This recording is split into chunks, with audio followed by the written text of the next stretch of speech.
Dear Venerable, I read that to be born a human is a privilege. It takes many cycles of rebirth to be born a human.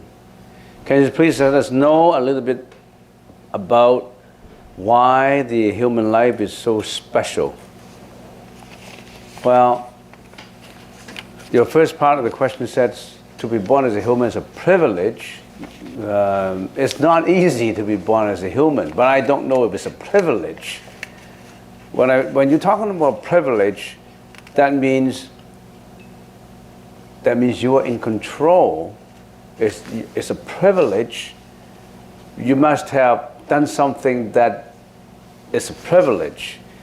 Would it be more a privilege to be born as a guardian angels in heaven than to be human?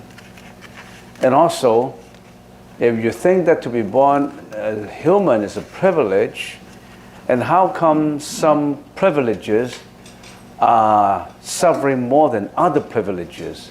And how come some privileges are richer than other privileges? And how come all privileges are different? So I don't know if you think that to be born as a human is a privilege. I challenge that, not by saying that you're not telling the truth. I say we need more research and explanation on why different humans have different privileges, and why is this privilege different? Is it given by God, the privilege? If it is given by God, how come God gives different and unequal privilege to different individuals?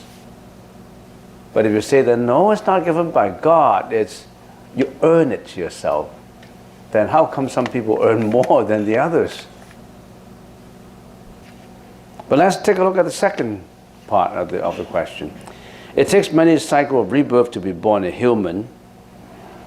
Yeah? It takes many cycles to be born as an animal too. Can you please let us know a little bit more about why the human life is so special? I like the last part of the question. Why the human life is so special? Well, let's talk about it. Let's explore into why the human life is so special. How special should we say? First of all, what did the Buddha talk about when he talked about humans? Where are humans staying? We are staying in North America, in Canada, and some in Asia, some in Europe, and some in North Korea, where they have the fear now. So every part of the world, in this world, they're humans. But Buddha's wisdom goes beyond this world. There are other three more kinds of humans other than this kind of human that we are. We are humans, species of the south. There are human species of the north, human species of the east, and human species of the west. That's how the Buddha, for the sake of simplicity, classified according to locations. He could have classified in many ways, but it just for the sake of speaking. If you want to classify something, you've got to differentiate how to classify this. We're classifying in terms of locations. People in the south, namely, we have the most suffering. That's so special about it. People of the south have the most suffering. And people of the north, human species, have the least suffering. And of course, the east and west lies in between. Give you an example, people in the north, they live up to 1,000 years. We live up maybe at the most to 100 years. They live up to 1,000 years and they do not die in between. In other words, from first being born to 1,000 years, they live until they die, 1,000 years stop. But we are different. We can die anytime. You're not only due for 100. You could be due for 50, for 1, for 2, for 3, or 4. So we die anytime. But in our mind, we think that death is always so remote. It's a concept that's so remote. I'm healthy now, so why do you say I'm dying? But it just take one accident that will take your life away. Not just aging. You know, more and more, since I am aging, I find sufferings in aging, not only in me, in what I see. And even in our group of meditators, I've been here for 35 years. I've seen people come and go. You guys are new. I've seen people whom I saw many years ago. They are very active and they are very young. And now when they're circumambulating, they're like this. You know, moving very slowly. And more wrinkles. And a lot of changes in people, aging. So, East and West. So what else is so special about this species that we are living in? We are the species of the South. We are the shortest lived. Basically 100 years. And when we died, where are we going? We're going to the 6 paths of reincarnations. Animal ram, you know, better rams in heavens. But that's not the ultimate way to go, because the heavens still reincarnate. And then the ghost ram, the Azura's rams, and all that, the 6 rams of reincarnations. Southern location, our species, there's something special about us. We have the most suffering, sure. We could die at young age.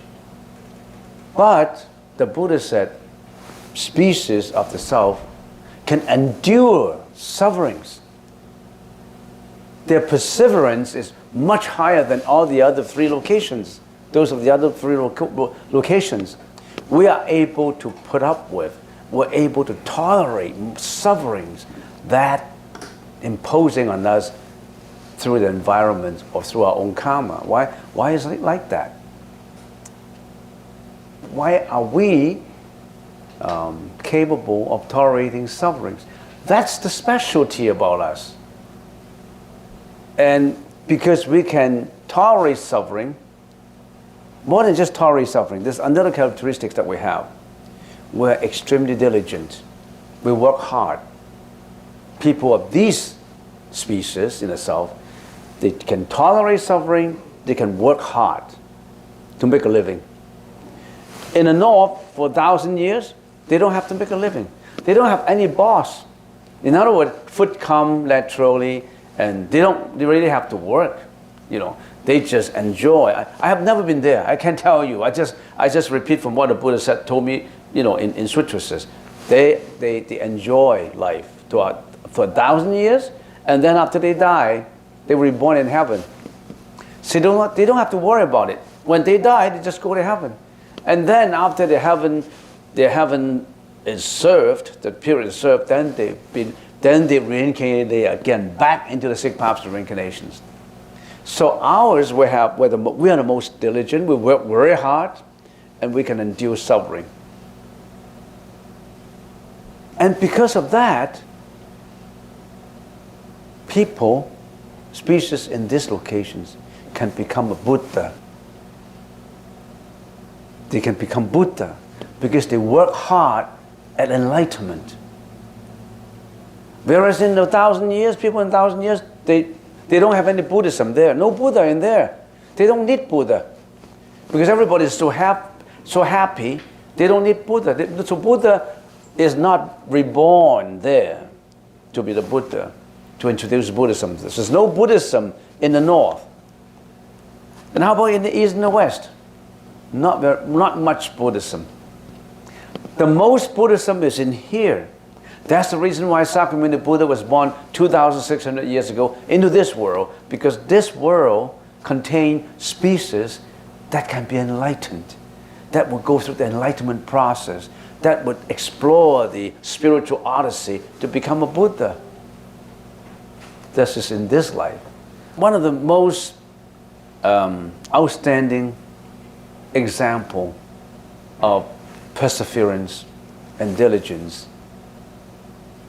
We always want to quote a very good example of humans who was able to sustain so much suffering and who was able to be so successful in what he or she is looking for.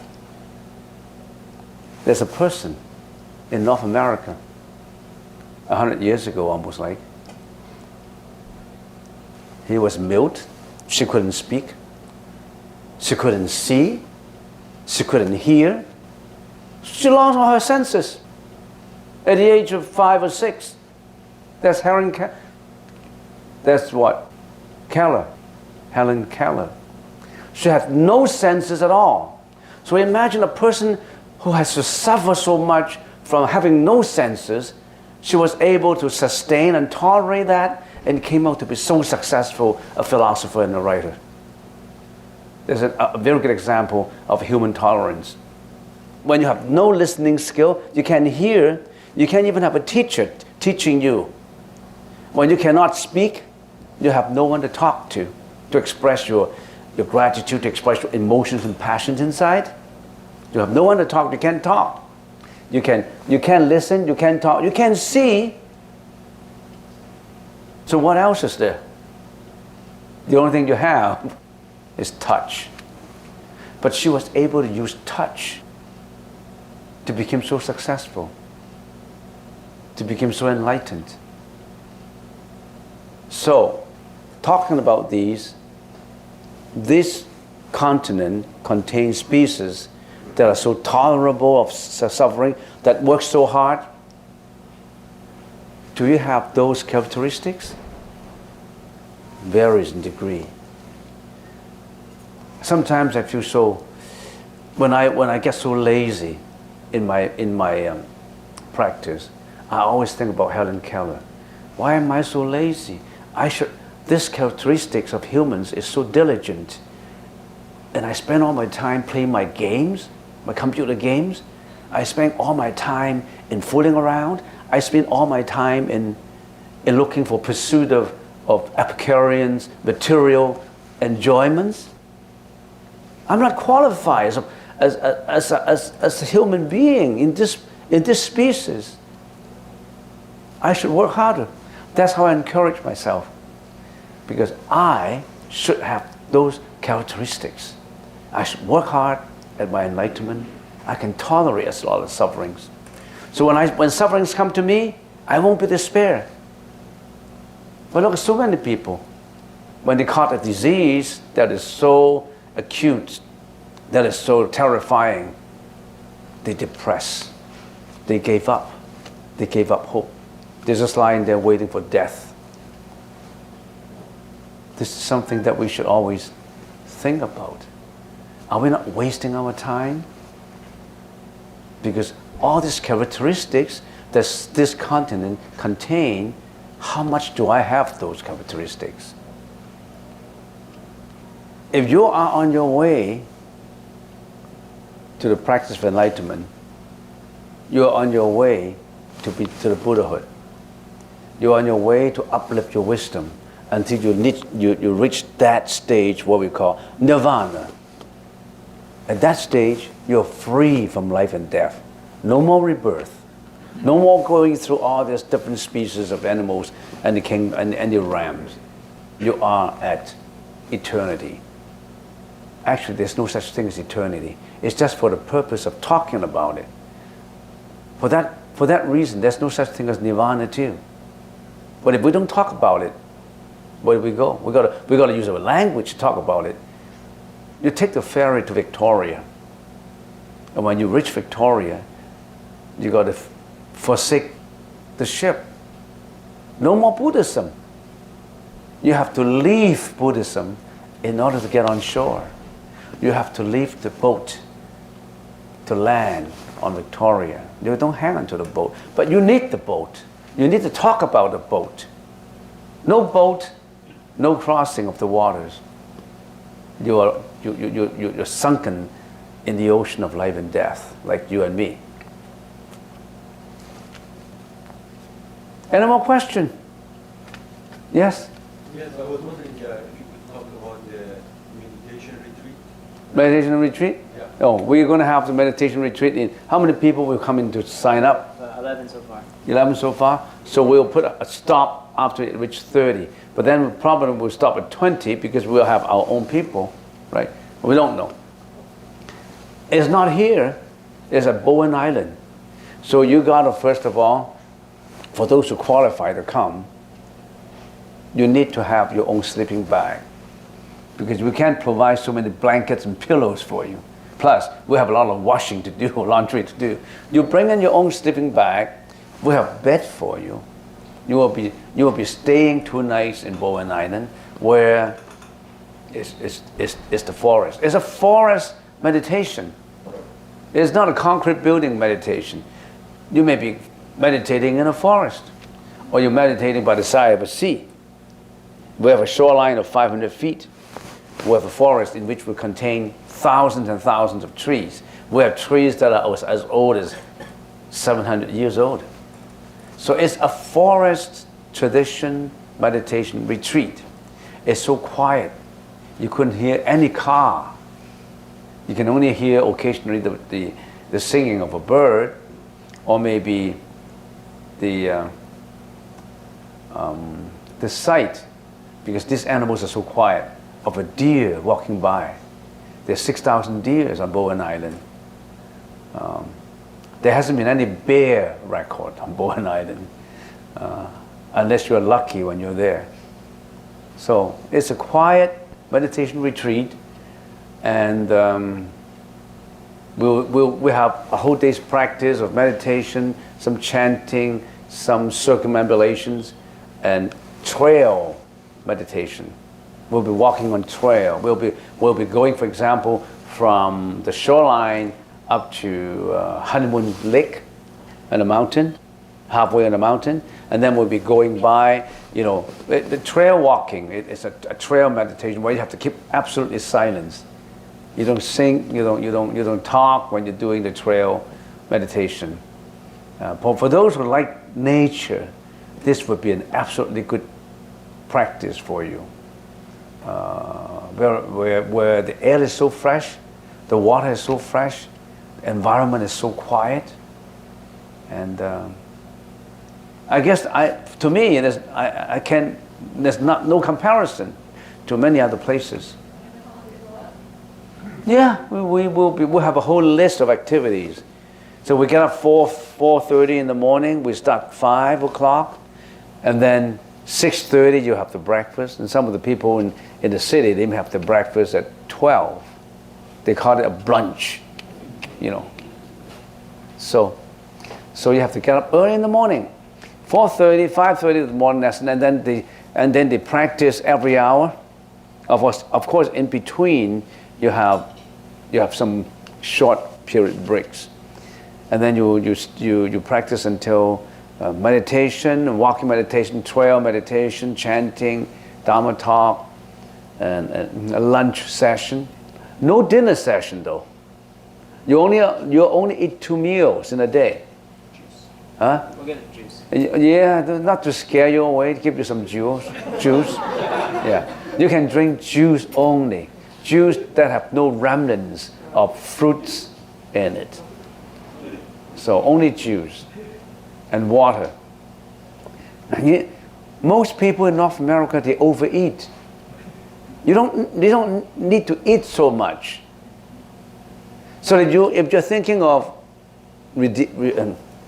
going on diet and reducing your weight, this is the way to go. You only have 2 meals.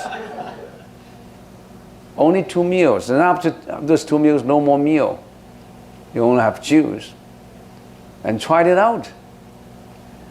And we don't charge anything for it. We're not talking about money. But if you want to donate some money, feel free. And we always encourage people to donate. Always think about giving. You don't always receive and receive, Always think about what kind of benefit I have. Do they charge me any money? Do I have to give out money? I don't want to give out any money. I only want to get benefit. I don't want to give out any money. If that's your psychology, then you should give out a lot of money maybe. We'll charge you a lot. Okay? You don't need to pay any money. But donation, it's welcome. Because that, where did the money come from to operate this? There are some generous people, they talked to me already. He said, I will support your meditation retreat. I don't have time to go there.